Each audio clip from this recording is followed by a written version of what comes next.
न ददाति नो सदाति तदानीं नासिद्रजो नो व्योमा परो यत् किमावरीवः कुह कस्य शर्मन्नम्भः किमासीत् गहनं गभीरं सृष्टि से पहले सत नहीं था, असत भी नहीं, अंतरिक्ष भी नहीं, आकाश भी नहीं था। छिपा था क्या, कहाँ, किसने ढका था? उस पल तो अगम अतल जल भी कहाँ था।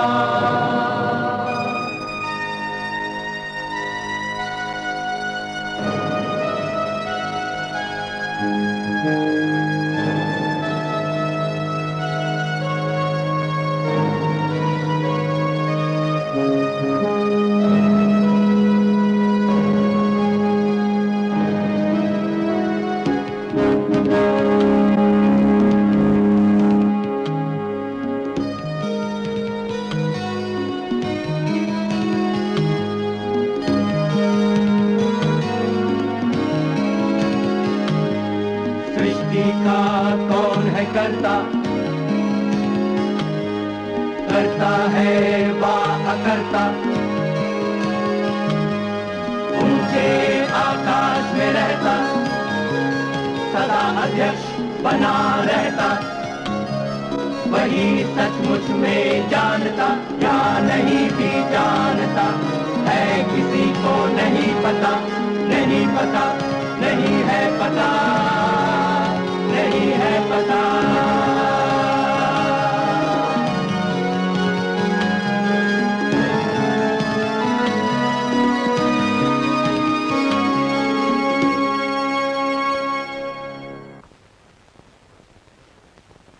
19वीं सदी की शुरुआत में ही बंगाल में हिंदू धर्म में पश्चिम से प्रभावित होकर सुधार करने की कोशिश की गई। राजा राममोहन राय ने ब्रह्मो समाज की स्थापना की, जो धार्मिक अनुष्ठान और पूजा पाखंड के खिलाफ था, लेकिन ब्रह्मो समाज में बहुत ज्यादा सदस्य नहीं थे। ये अंग्रेजी दां बंगाली मध्यम वर्ग तक ही सीमित था। इसी सदी के अंत में एक और मजहबी सुधार आंदोलन चला, स्वामी दयानंद सरस्वती का आर्य समाज, जिसका नारा था केवल वेदों को अपनाओ। इसे मानने वालों में ज्यादातर लोग यूपी और पंजाब के मध्यम वर्ग और व्यापारी तबके से थे।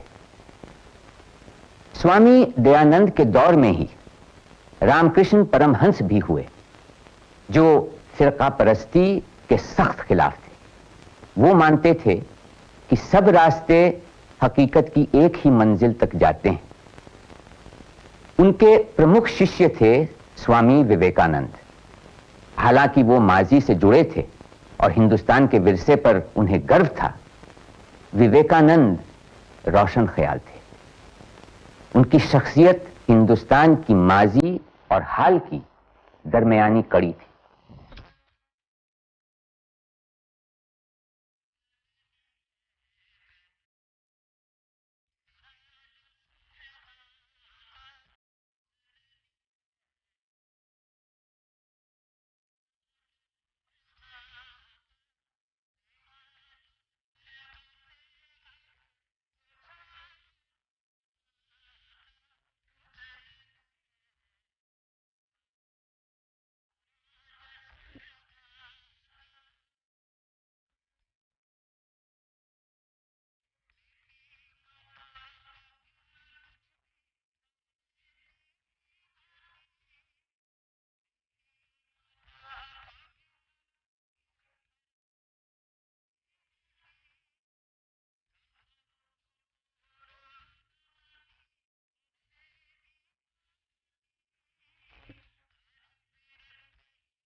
बेटा, जाके घर में पूछ के आ कि इस भूखे नंगे गरीब फकीर के लिए कोई चादर मिल जाए तो। अच्छा बाबा।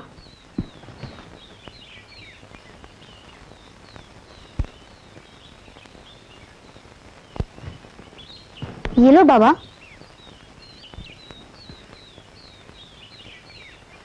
धन्य हो बेटा, तुम्हारा हृदय बहुत महान है। भगवान तुम्हारी रक्षा करे। बाबा, आपने कभी भगवान को देखा है?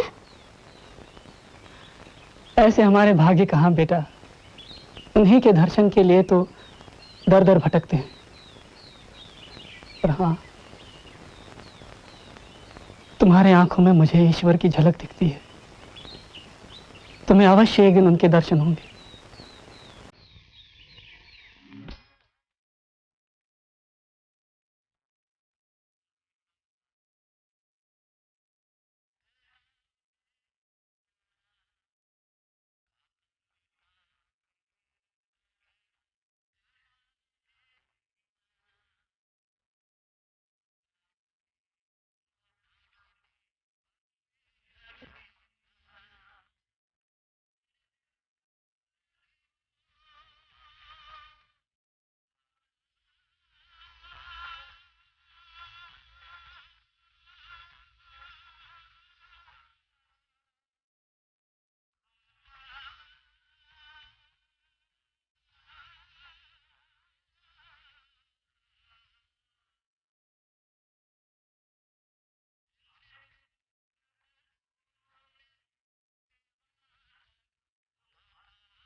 अरे नरेन,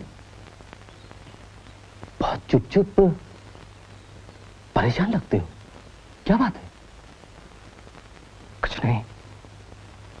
हाँ, मगर ये सच है कि कई दिनों से एक अजीब सी परेशानी ने मुझे घेरा हुआ है। मैं कुछ समय से ब्रह्म समाज में आ रहा हूं। ब्रह्म समाज जिन बातों पर जोर देता है, मुझे उन पर भी आस्था है। मैं मूर्ति पूजा और जाति प्रथा के लिए मेरे मन में कोई आदर नहीं। स्त्री शिक्षा और नारी स्वतंत्रता पर मुझे विश्वास है। मैं आपके लेखों और आपके भाषणों से काफी प्रेरित हुआ हूं, मगर मगर फिर भी कोई ऐसी चीज है जो... क्या है वो? किस चीज का तुम्हें खोज है? केशव बाबू, मैं ईश्वर का अनुभव नहीं कर पा रहा हूं। मैंने प्रार्थना की, मैंने अध्ययन किया, मैंने ध्यान लगाया, लेकिन जिस तरह बचपन में ईश्वर को अनुभव किया करता था, उस तरह नहीं कर पा रहा हूं। इसके लिए तुम्हें महर्षि देवेंद्रनाथ ठाकुर से मिलना चाहिए। हो सकता है वो तुम्हारी कोई मदद कर सके। महाशय, क्या आपने क्या कभी ईश्वर को देखा है?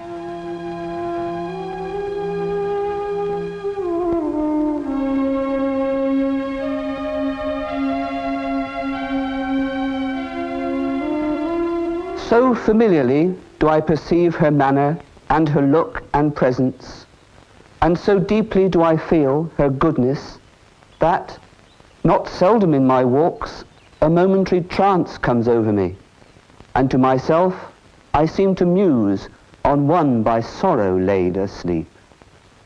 William Wordsworth had a very special relationship with nature. The distinction between him and nature seemed to disappear. It was as if he were in a trance when he dealt with the beauties of nature. A most unusual state of bliss, felt only by those who feel the oneness of the universe. Sir, is it possible that anyone can feel that way? Well, I've only seen one person in such a state of bliss, a total trance. Samadhi, I think you call it. And his name is Ramakrishna Paramahamsa, and he lives in Dakshineshwar. जिस प्रकार एक ही जल को कोई वारी कहता है, कोई पानी कहता है, कोई वाटर कहता है, तो कोई एक्वा कहता है, उसी तरह से एक ही सच्चिदानंद को कोई हरि कहता है, कोई अल्लाह कहता है, कोई गॉड कहता है, कोई ब्रह्म कहता है।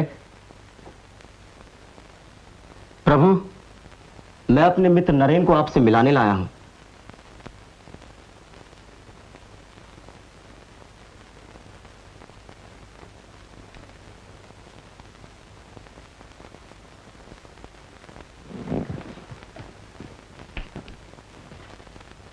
ये बहुत अच्छा गाते भी हैं। नरेन, क्या हमें भी एक गान सुनाओगे?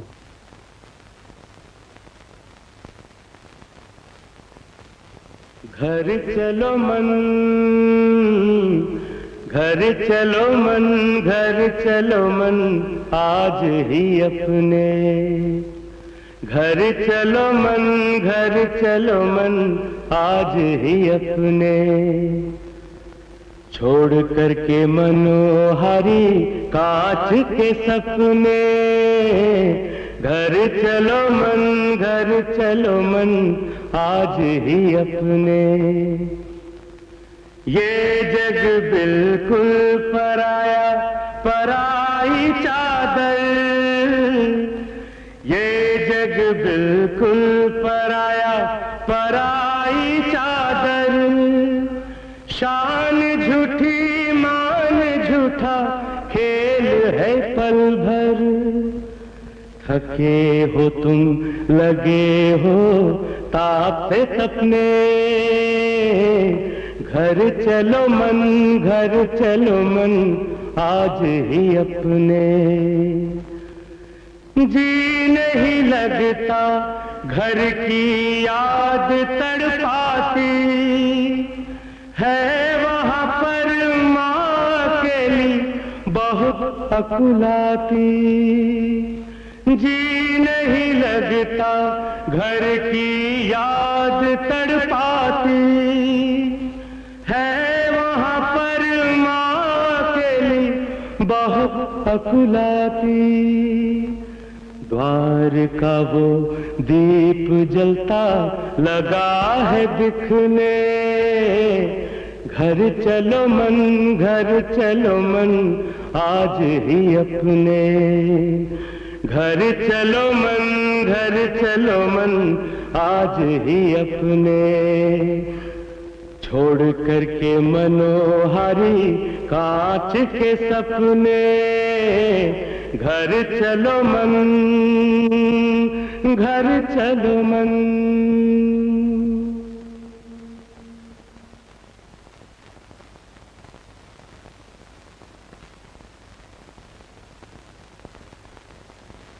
क्या तुम्हें सोने से पहले एक प्रकाश पुंज दिखाई देता है? हाँ, क्या हर किसी को दिखाई नहीं देता?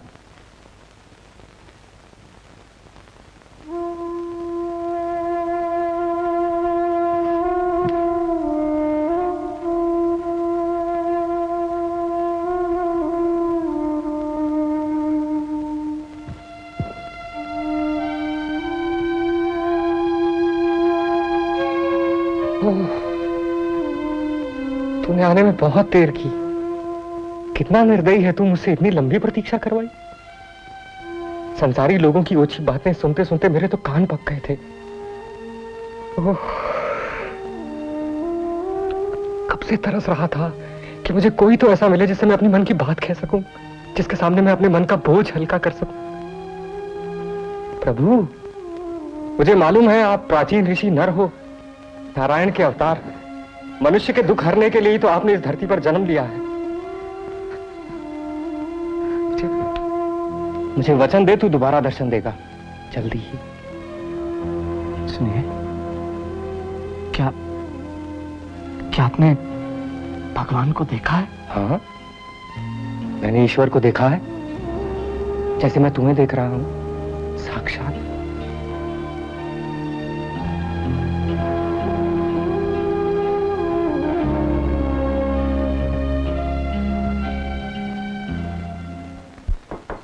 नरेन, नरेन। कौन? महेंद्र। महेंद्र? हाँ। आओ। और कैसे हो? यहाँ अकेले अंधेरे में क्या कर रहे हो? सोच रहा हूँ। स्वामी रामकृष्ण परमहंस के बारे में। हाँ, असाधारण व्यक्ति हैं वो, है ना? मित्र, तुम तो कई बार उनसे मिल चुके हो, अब तुम ही बताओ, तुम क्या सोचते हो उनके संबंध में? मेरी तो कुछ समझ में नहीं आता। उन्होंने तो मुझे पूरी तरह भ्रमित कर दिया है। मालूम नहीं वो संत हैं या सम्मोहक। जब मैं पहली बार उनसे मिला तो मुझे लगा कि वो पागल है, मगर न जाने ऐसा क्या है जो बार बार मुझे उनसे मिलने के लिए, उनके दर्शन पाने के लिए विवश करता है। महेंद्र, तुम तो जानते हो कि मैंने तर्क बुद्धि पाई है। मैं तब तक किसी चीज को नहीं मानता जब तक कि उसका तर्क ना समझ लूं, उसकी जांच पड़ताल ना कर लूं। लेकिन उस निरक्षर रामकृष्ण ने तो मेरे समूचे विश्वास को हिलाकर रख दिया है। मुझे लगता है कि वो मेरे बारे में मुझसे ज्यादा जानता है। वो हमेशा तुम्हारे बारे में सोचते हैं, वो चाहते हैं कि तुम उनसे मिलो। मुझे मालूम है, मैं जब भी उनसे मिलने जाता हूं तो वो मुझे बार बार आने के लिए विनती करते हैं, अपार स्नेह के साथ मेरा स्वागत करते हैं। अगर मैं कुछ कहना भी चाहूं तो अपने स्नेह से मुझे चुप करा देते हैं। मेरी तो कुछ समझ में नहीं आता। दूसरे दिन जब मैं उनसे मिलने गया तो उन्होंने मुझे सिर्फ छुआ। स्नेह भरा स्पर्श था वो, अनोखा अनुभव हुआ मुझे। मेरी आंखें खुली हुई थी, मुझे लगा जैसे कीर्तन कक्ष की दीवारें ही नहीं बल्कि सारी चीजें धीरे धीरे अपनी पहचान खो रही हैं। सारा ब्रह्मांड जिसमें मैं भी हूं दौड़ा चला जा रहा है, मानो एक बड़े से शून्य में घुसने के लिए। मैं तो डर गया, मैं चिल्ला पड़ा और वो हंस पड़े। कहने लगे कि ठीक है, अभी सिर्फ इतना ही, तुम जाओ, समय आने पर सब होगा। तुम उनका विरोध क्यों करते हो नरेन? वो सबसे कहते हैं तुम ध्यान सिद्ध हो, सिर्फ तुम ही उनके एक ऐसे शिष्य हो जिसे वो अपनी आध्यात्मिक संपत्ति का उत्तराधिकारी बनाना चाहते हैं। वो तुमसे मिलना चाहते हैं नरेन, वो तुमसे मिलना चाहते हैं।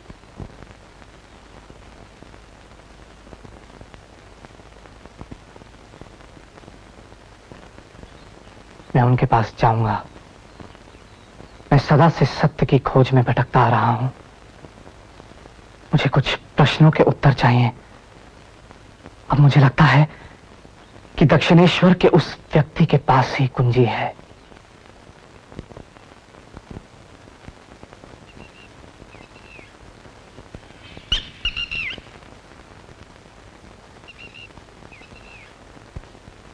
मुझे मालूम था तू आ जाएगा। देवी माँ ने मुझसे कहा था। आओ नरेन।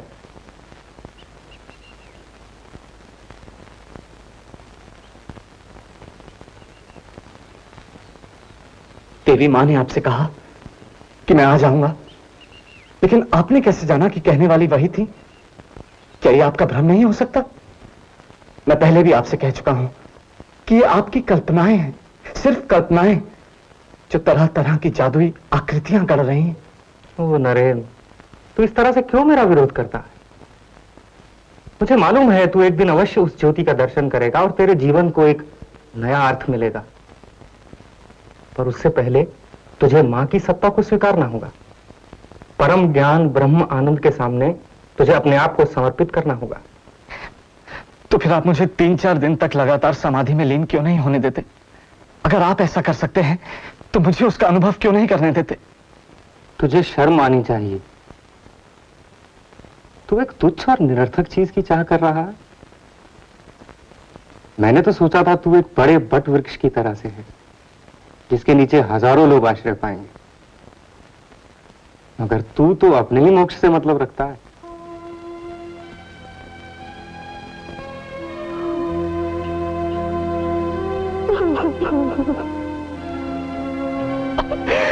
प्रभु, मैं दुखी पीड़ित हूं, मेरा मन अशांत है। मैं ईश्वर के दर्शन करना चाहता हूं, मैं व्याकुल हूं, लेकिन वो मुझे दर्शन नहीं देते। मैं रात रात भर समाधि में लीन रहता हूं, जिनमें मेरी सुध बुध खो जाती। ये सारा संसार मुझे अप्रिय और तुच्छ लगता।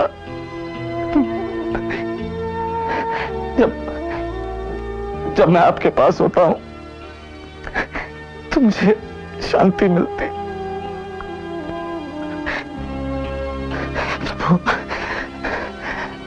प्रभु मुझे सहायता दीजिए, मेरी सहायता कीजिए प्रभु। नरेन, मेरे बच्चे,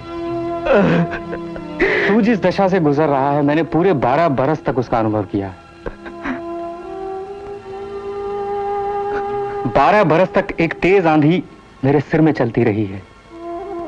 धैर्य रख, मुझे मालूम है मेरा चुनाव सही है। मेरे बाद तू इन लड़कों की देखरेख करना, उन्हें ऐसा बनाए रखना कि उनमें आध्यात्मिक अनुशासन बना रहे। तेरे सामने एक बड़ा काम है। तुझे उस परम आनंद की अनुभूति होगी जिसके लिए तू इतना व्याकुल है, लेकिन तब जब तू ये अनुभव करेगा कि सब कुछ ईश्वर है, तू, ये संसार, हर चीज, हर स्थान ब्रह्म है, परम ब्रह्म।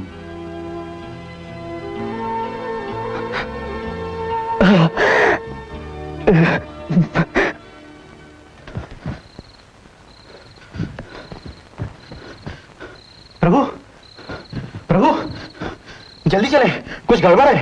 क्या बात क्या है गोपाल? नरेन, नरेन बहुत अजीब व्यवहार कर रहा है। मुझे तो डर लग रहा है, वो बहुत बीमार है, कि उसकी मृत्यु न हो जाए। उसकी दशा देखकर भय लगता है। मेरे साथ चलिए, आप स्वयं देख लीजिए प्रभु। शांति से काम लो गोपाल। ये बताओ उसकी ऐसी दशा क्यों हुई? मैं भी उसी कमरे में ध्यान लगा रहा था जिसमें नरेन, एकाएक वो चिल्ला उठा। उसने मुझसे कहा वो अपने शरीर को महसूस नहीं कर पा रहा है, सिर्फ उसका सिर। उसने मुझसे पूछा मेरा शरीर कहां चला गया। मैंने कहा है तो। तब वह कहने लगा कि वो शरीर को महसूस नहीं कर पा रहा है। कुछ गुरु भाई इस समय उसके साथ हैं, मालिश आदि कर रहे हैं। मैं आपको बताने भागता चला आया, कृपा करके तुरंत चले प्रभु। दूसरे लोगों से कहो उसे अकेला छोड़ दें, कुछ देर उसे उसी हाल में रहने दो। इस हाल में पहुंचने के लिए वो कब से मुझे परेशान करता रहा है। चिंता मत करो गोपाल, वो मरेगा नहीं। जाओ तुम।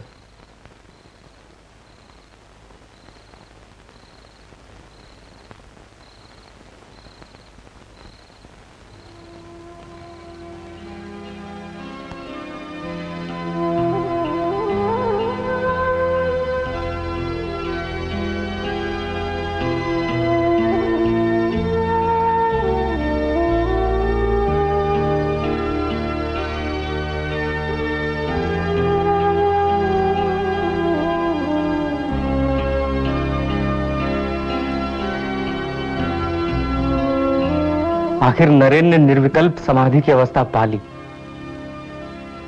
उसकी प्रार्थना पूरी हुई। नरेन,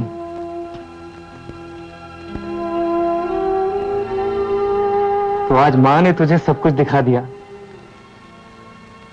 यह अनुभव बिल्कुल वैसा है जैसे कोई बहुत कीमती चीज तुझसे छिपाकर मेरी निगरानी में एक संदूक में ताला बंद करके रख दी गई हो। चाबी मेरे पास है, और ये संदूक तभी खुलेगी जब तू इस संसार में अपना कर्तव्य पूरा कर देगा, और तब तू सब कुछ जान सकेगा जैसे आज जान पाया है। प्रभु, मुझे समाधि में बहुत आनंद मिला, कृपया मुझे उसी अवस्था में रहने दें। नहीं नरेन, तुझे अभी और बहुत से काम करने हैं। मां के प्रताप से यह अनुभव तेरे लिए बहुत आसान हो जाएगा। तू अपनी सामान्य अवस्था में हर जीव में उसी एक दैवीय शक्ति को अनुभव कर सकेगा। तू इस संसार में एक महान काम करेगा, लोगों में आध्यात्मिक जागृति पैदा करेगा, दीन दुखियों के दुख संताप को हरेगा। तुझे एक बहुत लंबी यात्रा पूरी करनी है मेरे बच्चे, बहुत बहुत लंबी यात्रा।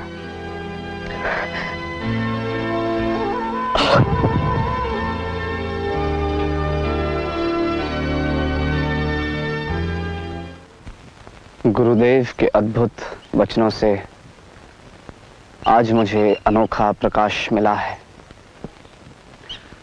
उन ज्ञान के वचनों से मैं समझ पाया हूं कि तपस्वी और मुनि जो समाज से दूर वेदांत के आदर्शों को अपने जीवन में उतारते हैं, उनका अभ्यास घर परिवार में रहकर भी किया जा सकता है और उन्हें सामान्य जीवन में भी अपनाया जा सकता है।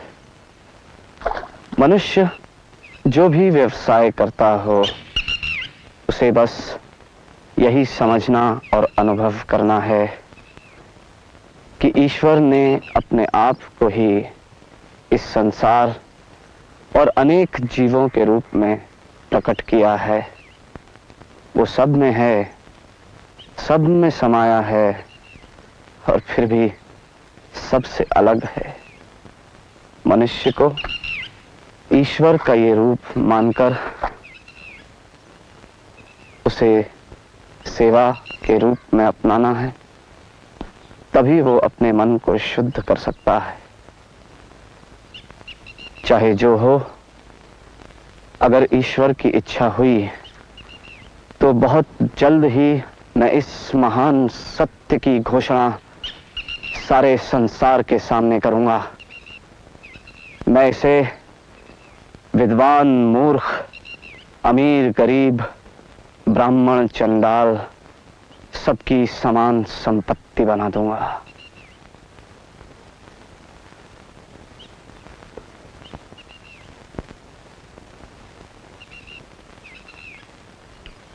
उसका रूप नहीं दिखता है, उसका रूप नहीं दिखता है, कोई देख नहीं पाता है, कोई देख नहीं पाता है। हृदय मनीषा से वो कल्पित जान गया जो, हृदय मनीषा से वह कल्पित जान गया जो, वही अमर हो जाता है। वही अमर हो जाता है।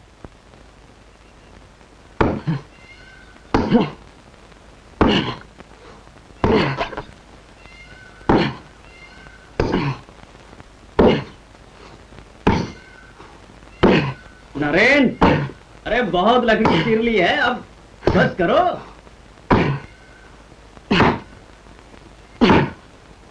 नरेन,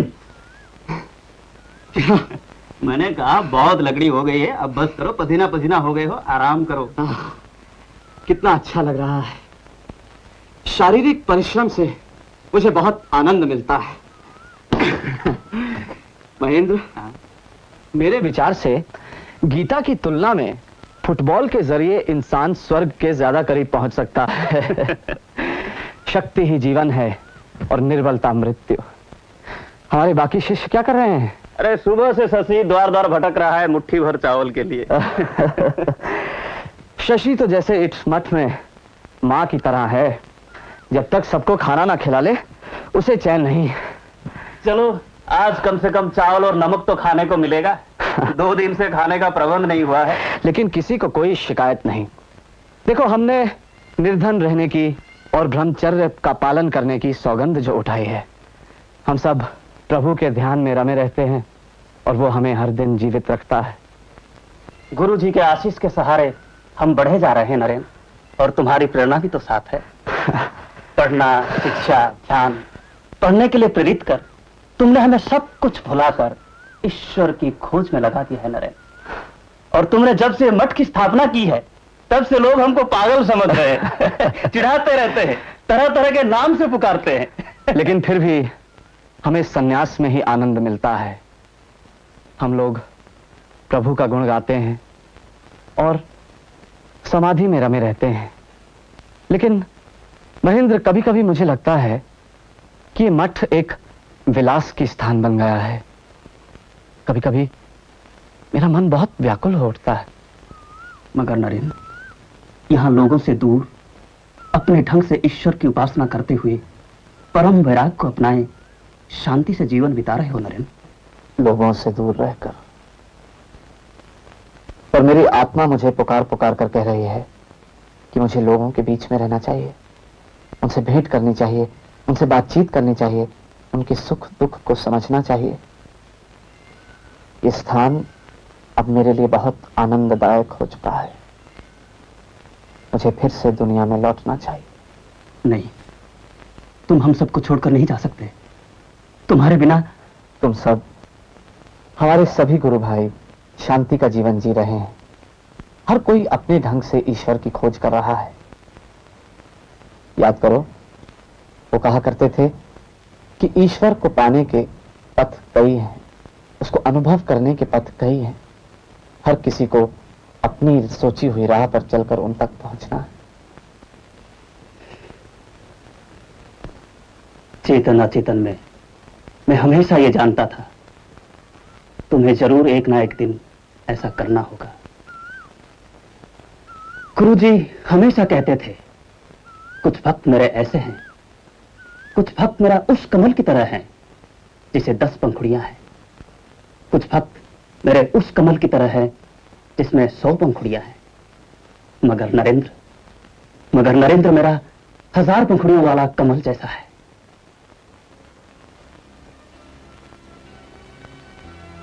उनके प्यार ने मुझे पूरी तरह बदल दिया।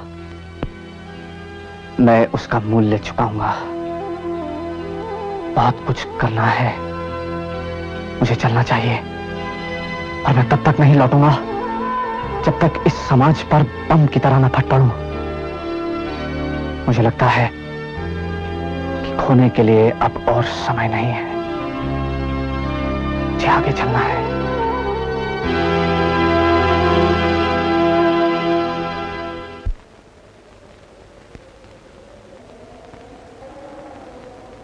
ब्रह्म अमर है, वो आगे है, वो पीछे है, वो दाएं बाएं भी वो है, वो नीचे ऊपर है वो भी। अखिल विश्व वो, दिशातीत वो विश्वंबर है। ब्रह्म अमर है, ब्रह्म अजर है। विश्व का इतिहास कुछ ऐसे लोगों का इतिहास है जिन्हें खुद पर विश्वास था। विश्वास मनुष्य के भीतर छुपे देवत्व को प्रकट करता है। तुम कुछ भी कर सकते हो। तुम तभी असफल होते हो जब अपनी अनंत शक्ति को प्रकट करने का पूरा प्रयास नहीं करते। एक व्यक्ति या कोई देश जब अपने ऊपर से विश्वास खो देता है तो मृत्यु आती है। इसलिए पहले स्वयं पर विश्वास करो और फिर ईश्वर पर। मुट्ठी भर शक्तिशाली लोग पूरे विश्व को हिला सकते हैं। इसलिए साहसी बनो। साहस सबसे बड़ा सदाचार है।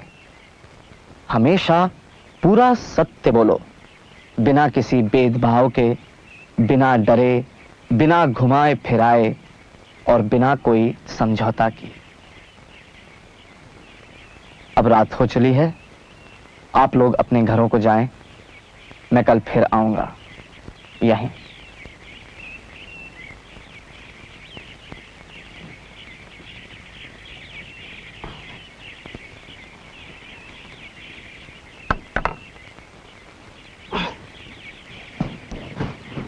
स्वामी जी, क्या है? स्वामी जी, आपने कल से कुछ नहीं खाया है। मैं नीच जाति का हूँ स्वामी जी, इसलिए पका कर नहीं लाया। आप चाहे तो खुद ही पका लें, मैं लकड़ी ला देता हूँ। तुम बहुत दयालु हो। आओ, बहुत ही दयालु। अरे तुम इसे पकाकर मुझे दो ना, हम दोनों बल्कि बिल बांट कर खा लेंगे। पर मैं तो नीच जाति का हूँ स्वामी जी, आप मेरे हाथ का पका कैसे खाएंगे? तुम मेरे भाई हो, तुम में मुझे भगवान नजर आता है।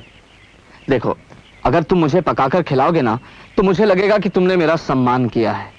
अरे नहीं नहीं, शक्तिशाली और कमजोर, ऊंच और नीच, सबके पीछे वही अनंत आत्मा है जो मनुष्य की अनंत शक्ति को श्रेष्ठ और महान बनाने का आश्वासन देती है। इसीलिए अपने भीतर छुपे हुए ईश्वर की घोषणा करो, उसे अस्वीकार मत करो। जाओ पका कर लाओ। स्वामी जी, आपने हमारे दरबार में पधारना स्वीकार किया है, इसके लिए हम आपके बहुत आभारी हैं। स्वामी जी, आपके बारे में बड़ी कहानियां सुनी हुई है। मैं सोचता हूं उनमें से कुछ अच्छी भी होंगी महाराज। अरे सबकी सब घड़ी मजेदार है। अब तो आपकी प्रसिद्धि बढ़ रही है। हाँ, लोग कह रहे हैं कि देखा जानिया साधु महात्माओं में आप सबसे अलग हो, बहुत अलग हो। आपकी विचारधारा प्रगतिशील है। वो कई किस्सा है कि आप एक शूद्र के साथ भोजन कर रहा और क्यों दीवान जी? ये बात सच है महाराज। नगर में भी यही चर्चा हुआ है कि स्वामी जी हिंदू जात प्रथा में कोनी माने, और इनसे भी बढ़कर स्वामी जी इन बात की भी परवाह कोनी करे कि सामने वालों हिंदू है कि मुसलमान या और कोई जात रो। स्वामी जी ने मान लो है कि सब एक ही भगवान की पूजा करे हैं। क्या स्वामी जी ये बात सच है? जी महाराज। मगर हिंदू होते हुए आप इस बात की उपेक्षा नहीं कर सकते हो कि एक शूद्र के साथ भोजन करना पाप है। महाराज, मैं जाति प्रथा को घृणित समझता हूं। इसकी वजह से हमारे देश के लोगों को भयानक अपमान सहना पड़ा है। इससे जो पतन हुआ है वो शर्म की बात है। हमारा धर्म रसोई घर में पहुंच चुका है। चूल्हा और भोजन हमारे भगवान हो गए हैं। मुझे मत छूना, मैं पवित्र हूं। हमारा धर्म, मैं क्या, हर व्यक्ति अंधविश्वासी मूर्ख होने के बदले नास्तिक होना चाहेगा। स्वामी जी, आप अंधविश्वास के खिलाफ हो ना, लेकिन मूर्ति पूजा में आप बुराई नहीं समझो। अब इन मात्र समाधान किस तरह करोगा? मैं मूर्ति पूजा में विश्वास को नहीं करूं। दूसरा लोगों की तरह लकड़ी, मिट्टी, धातुरी पूजा मैं को नहीं कर सकूं। इस बारे में आप क्या कहोगे? ये किसका चित्र है? महाराज का। दीवान जी, कृपया इस चित्र को उतारिए।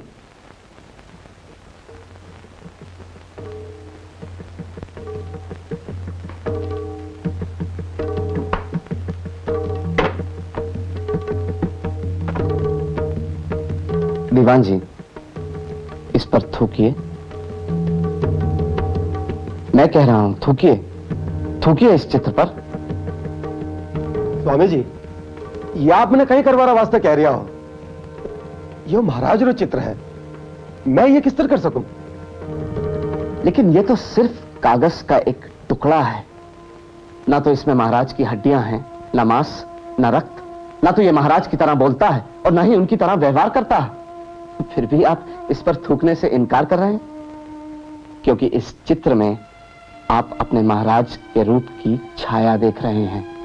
वास्तव में आप इस पर थूकने से अपने महाराज, अपने स्वामी का अपमान समझ रहे हैं। देखिए महाराज, एक अर्थ में आप इस तस्वीर में हैं और दूसरे अर्थ में आप नहीं हैं। आपके स्वामी भक्त कर्मचारी इस तस्वीर को उतना ही सम्मान देते हैं जितना वो आपके व्यक्ति को देते हैं। यही बात उन भक्तों पर लागू होती है जो पत्थर या धातु की देवी देवताओं की मूर्तियों की पूजा करते हैं। प्रतिमा उनके मन में उनके इष्ट को लाकर खड़ा कर देती है और इस बात में मदद करती है कि वो अपने प्रभु में मन रमा सके। वास्तव में वो पत्थर या धातु की मूर्ति की पूजा नहीं करते? महाराज, सभी लोग एक ही ईश्वर की पूजा करते हैं, उस ईश्वर की जो परम आत्मा है, शुद्ध ज्ञान की चरम सीमा। और ईश्वर भी लोगों को उनके ज्ञान और उनकी समझ के अनुसार दर्शन दिया करते हैं।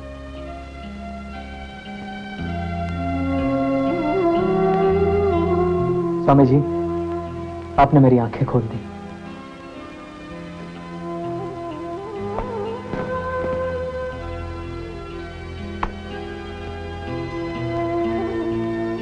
दीवान जी, तस्वीर को उसकी जगह पर टांग दीजिए। वेदांत की जन्मभूमि हमारे इस देश में वर्षों तक लोगों को वश में करके रखा गया। हमारे सामंतवादी पूर्वजों ने देश की साधारण जनता को पैरों तले इतना रौंदा कि वो बेबस हो गए, और इस अत्याचार के कारण यहाँ के गरीब लोग लगभग भूल ही गए कि वो भी मनुष्य हैं। उन्हें महज लकड़ी चीरने वाला या पानी ढोने वाला बनाकर छोड़ दिया गया। एक गरीब, एक नीच, एक पापी का भारत में कोई मित्र नहीं, उन्हें किसी का सहारा नहीं। चाहे वो जितनी भी कोशिश करें, उठ नहीं सकते। वो दिन प्रतिदिन नीचे गिरते जा रहे हैं। चालाक शिक्षित वर्ग ने उनकी मेहनत के फल का एक बड़ा हिस्सा हड़प लिया है। हर देश में यह घटना घटी है, पर अब जमाना बदल गया है। निम्न वर्ग धीरे धीरे इस बात को समझने लगे हैं और इसके विरुद्ध एक संयुक्त मोर्चा बना रहे हैं। यूरोप और अमेरिका की जनता सबसे पहले उठी है और उन्होंने लड़ाई का शुभ आरंभ कर दिया है। भारत में भी इस जागृति के चिन्ह दिखाई देने लगे हैं। आजकल हो रही निम्न वर्ग की कई हड़तालें इसकी गवाह हैं। उच्च वर्ग अब निम्न वर्ग को अधिक दिनों तक नहीं दबा सकता, चाहे वो जितनी भी कोशिश कर ले। उच्च वर्ग का कल्याण अब इसी में है कि वो निम्न वर्ग के वाजिब अधिकारों को हासिल करने में उनकी मदद करे। आज का हिंदू धर्म न तो ज्ञान का पथ है न तर्क का, वो तो मुझे छूना नहीं, मत छुओवाद बन गया है, जिससे उसकी खूबियां ही खत्म हो रही हैं। कभी कभी मत छुओवाद के बंधन को तोड़ने का मैं तीव्र आग्रह अनुभव करता हूं। लगता है तुरंत जाकर चिल्लाऊं, सब जन आए जो निर्धन, दुखी, अभागे और दलित हैं, फिर उन सबको एक साथ इकट्ठा करूं। जब तक वो नहीं उठते, मां भी नहीं जागेगी।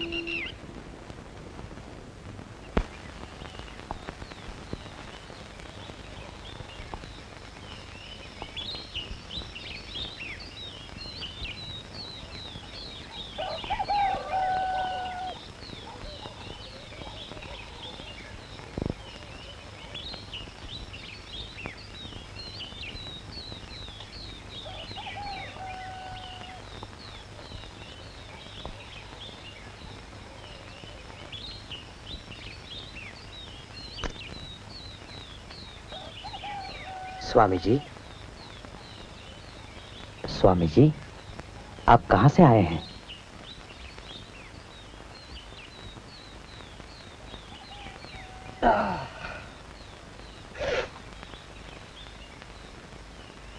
एक बहुत लंबा सफर तय करके। क्या आप थोड़े दिनों यहां रुकेंगे? मेरा यहां से जाना आवश्यक है। बहुत से काम पड़े हैं जो करने हैं। मैं आपके साथ चल सकता हूं?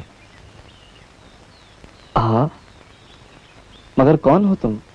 जी, मैं यहाँ का स्टेशन मास्टर हूँ। मुझे शरदचंद्र गुप्तो कहते हैं। एक भटकते हुए सन्यासी के साथ चलने का मतलब जानते हो? जी, आप अगर मुझे अपने साथ चलने की आज्ञा दें तो मैं सारा संसार छोड़ सकता हूँ। मेरी मंजिल निश्चित नहीं है बेटे। मैंने पूरे देश की लंबाई चौड़ाई नापी है, लेकिन अभी भी मेरी खोज बाकी है। मेरे गुरुजी कहा करते थे कि अपनी मातृभूमि को नवजीवन देने के लिए अपने जीवन को न्यौछावर कर दो। मैंने बहुत दुख देखा है मेरे बच्चे, इतना दुख कि मेरा हृदय भर गया है। गुरुजी ने कहा था कि धर्म भूखे पेट के लिए नहीं है, इसे आज मैंने देखा है। अगर तुम किसी ऐसे सन्यासी का साथ चाहते हो जो पर्वतों के एकांत में ध्यान लगाकर संतुष्टि पाता है, तो मैं तुम्हारे मतलब का आदमी नहीं हूं। जब आप सो रहे थे मैं देख रहा था, मैंने आपके प्रवचन सुने हैं। सिर्फ आप ही एक ऐसे हैं जिनके पीछे मैं चलना चाहता हूं। देखो, ये काम सरल नहीं है जी, आप अगर साथ देंगे तो सब कुछ सरल हो जाएगा स्वामी जी।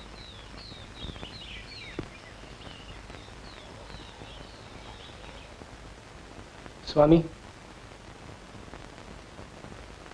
मेरी एक प्रार्थना है। इसे आप एक ऐसे व्यक्ति का प्रेम भी कह सकते हैं जो आपको सबसे अधिक चाहता है। कहीं आप स्वीकार करेंगे? कहें तो सही महाराज। आप मुझे बेटा बुलाइए जैसे आप हमेशा बोलते हैं। भले ही मैं खेतड़ी का महाराज क्यों ना हूं, आप मेरे स्वामी हैं।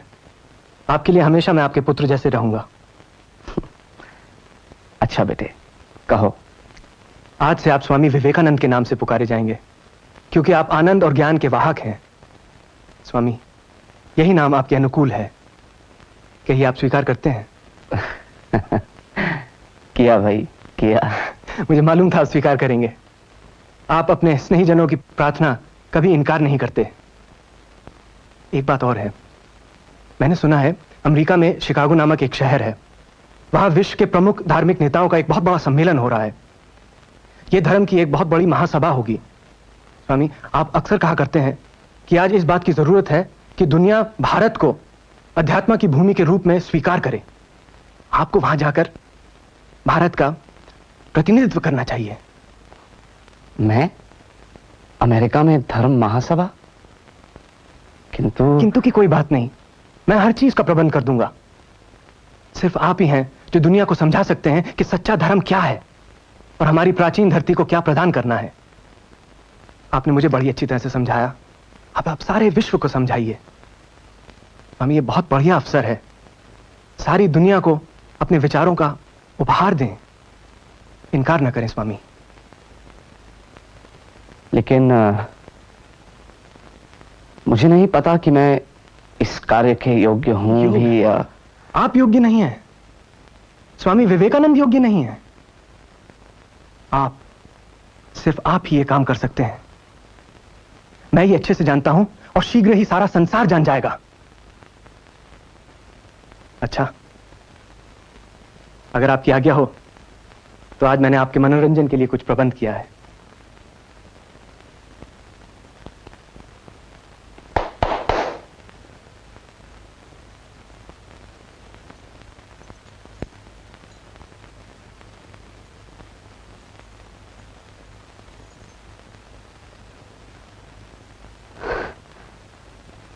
मुझे क्षमा करना बेटे, मैं दूसरे कमरे में रहना चाहूंगा। एक सन्यासी के लिए इस तरह के मनोरंजन की आज्ञा नहीं।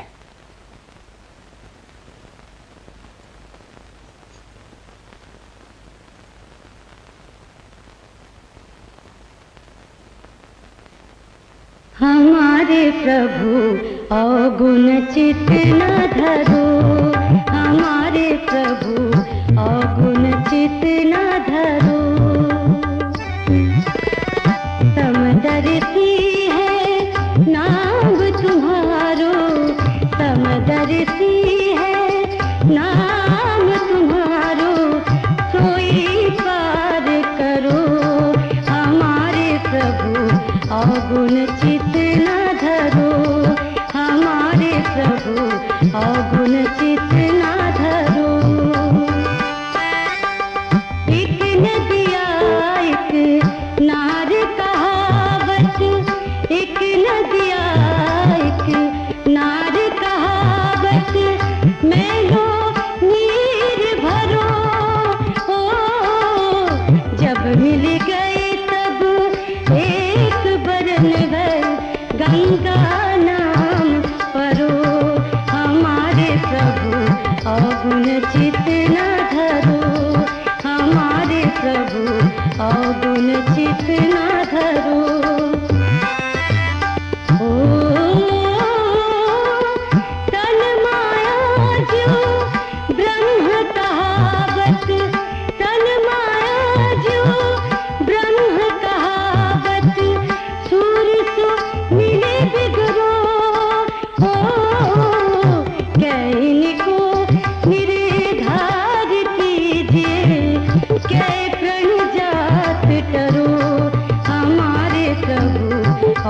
अवगुण चित न धरो हमारे प्रभु, अवगुण चित न धरो हमारे प्रभु, अवगुण चित न धरो।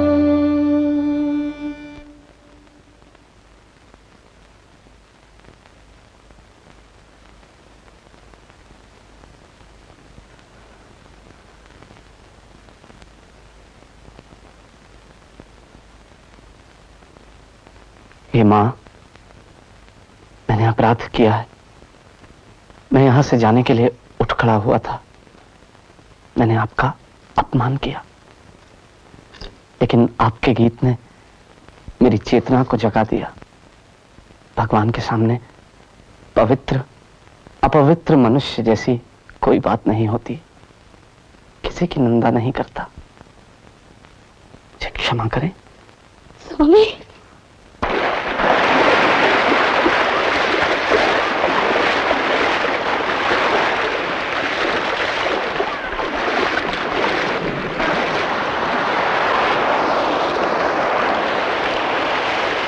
ऐसा लगता है मानो धरती यहां आकर खत्म हो गई हो, है ना स्वामी जी? अब तो आपकी यात्रा समाप्त हो गई ना? मुझे उस शिला तक जाना चाहिए, परंतु स्वामी जी, मछुआरे बिना पैसे दिए हुए नाव नहीं देंगे, और हमारे पास तो फूटी कौड़ी भी नहीं है।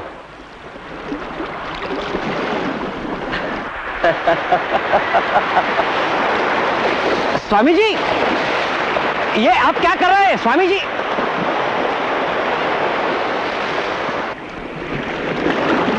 स्वामी जी,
मैंने पूरे भारत की यात्रा की,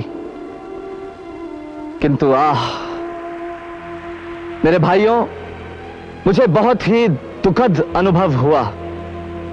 लोगों की गरीबी को देख मैं अपने आंसुओं को रोक ना सका, और अब मेरा यह दृढ़ विश्वास है कि गरीबी और कष्ट को दूर किए बिना भारत के लोगों के लिए धर्म का प्रचार कोई मायने नहीं रखता है।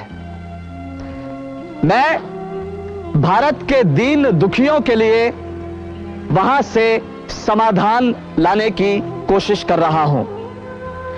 मैं पश्चिम के सामने यह कहूंगा कि अगर भारत बीमार या तंदुरुस्त है तो उसका संबंध पूरी दुनिया से है। अगर भारत डूबता है तो पूरी दुनिया डूबती है। बदले में बाहरी दुनिया को भारत के आत्मा और ईश्वर संबंधी ज्ञान, उसकी आध्यात्मिक विरासत, त्याग और संन्यास द्वारा सच्चे मोक्ष के आदर्श की आवश्यकता है।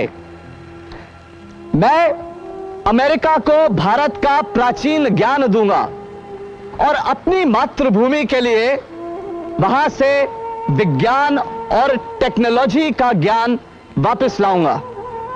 अगर मैं इस कार्य में सफल होता हूं तो भारत की प्रतिष्ठा पूरे संसार में ही नहीं होती, बल्कि हमारे देश के लोगों को एक नया विश्वास मिलता है। स्वामी, आपके जाने के बाद हम लोगों का कर्तव्य क्या होगा? हम लोग भगवान की सेवा कैसे करेंगे? काम, काम, काम। चक्कों की जगह अपने कंधों को रखो और मनुष्यता की सेवा करो। ईश्वर तुम्हें सदा आशीर्वाद देंगे। Brothers and sisters of America, जिस तरह विभिन्न नदियां भिन्न भिन्न स्रोतों से निकलकर समुद्र में मिल जाती है, उसी तरह हे प्रभु, भिन्न भिन्न रुचि के लोग टेढ़े मेढ़े अथवा सीधे रास्तों पर चलते हुए तुझी तक पहुंचते हैं।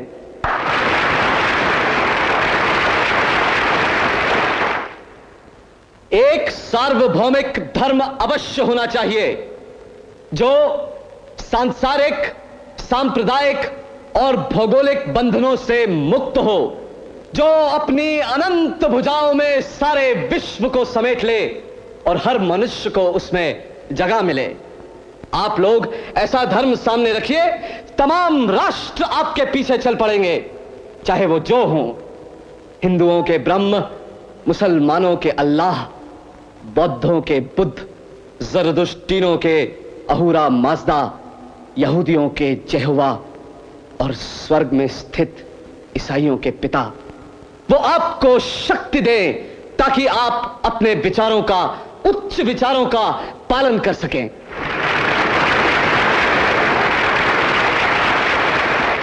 ईसाइयों को हिंदू या बौद्ध नहीं बनना है और न ही बौद्ध और हिंदू को ईसाई ही बनना है। हर धर्म को अपनी खासियत बनाए रखते हुए दूसरे धर्मों की शक्ति को अपने आप में शामिल करना है। उन्नति के नियमों के तहत प्रगति करनी चाहिए।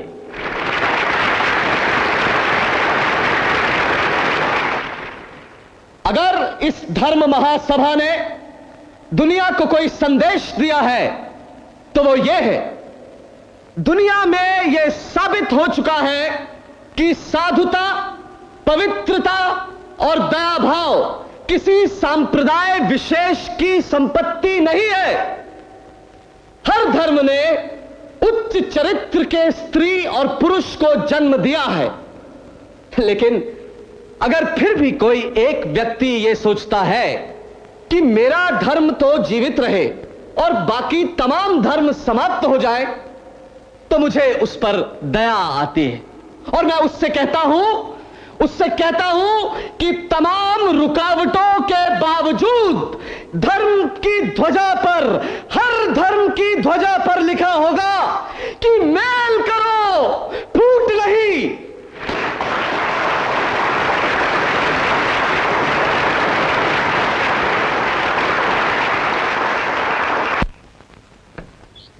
स्वामी विवेकानंद सियासत और अपने जमाने के सियासी लीडरों से दूर रहते थे, लेकिन उन्होंने बार बार इस बात पर जोर दिया कि आवाम की हालत सुधारने के लिए आजादी और बराबरी बहुत जरूरी है। उन्होंने कहा, भारत की सारी उम्मीदें आवाम से जुड़ी हैं। ऊंचे तबके जिस्मानी और रूहानी तौर पर मुर्दा हो चुके हैं। मुझे यकीन है कि कोई मुल्क बाकी दुनिया से अलग रहकर तरक्की नहीं कर सकता, और रोज बेरोज ये बात साफ होती जा रही है कि कोई भी मसला महज नस्ली, कौमी या इस तरह के तंग दायरे